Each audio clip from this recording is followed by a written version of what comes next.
Hello everyone, and welcome back again to a brand new video. In today's tutorial, guys, I'm going to show you how you can make a Mailchimp template. So making a template is very good. One, it helps you make a default template that every worker in your company or every person other than you could be based on. So this is something very useful to have. Now, the actual Mailchimp gives you by defaults hundreds and hundreds of or tens and dozens and thousands of templates, if I could be more accurate.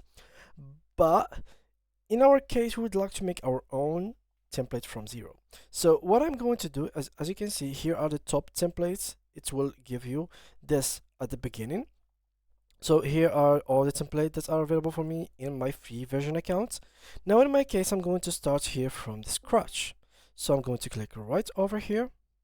And once I have done that, they will open this page for me. So there it is. Now I have this page, and if you are familiar with Elementor, which is in WordPress, this would be an easy step for you. Now you simply could be like clicking on things, and you will be actually making them change depending on the things that you want to change. For example, here we have the logo. So I can click here, set logo, and I will be clicking on upload an image. Now I don't have really a logo, so I'm going to choose, for example, Facebook PNG, and I'm going to download this from here. Make sure to use your own logo, guys. In my situation, I'm just going to use this random logo. I'm going to save the image as, and then I'm going to upload it right over here as set logo.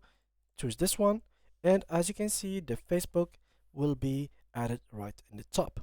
You can make the size fill or scale it depending on the size that you want it to be. Let's keep it small as possible. Here we could remove this section, and by clicking here, and we could add another section from the left side. For example, I would like to add some text. I will drag it right here, and I will be able to add the text right over here. Once I want to add something else, I could be going back here and adding an image, and so go on. Now, I'm not a designer, so guys, make sure to be creative when you come to this. Make sure to look at other designs so you could be very artistic when it comes to creating your template. Once you have done that, click on save and exit, and there you go. The template is ready to go. Thank you guys a lot, and see you guys in the next video.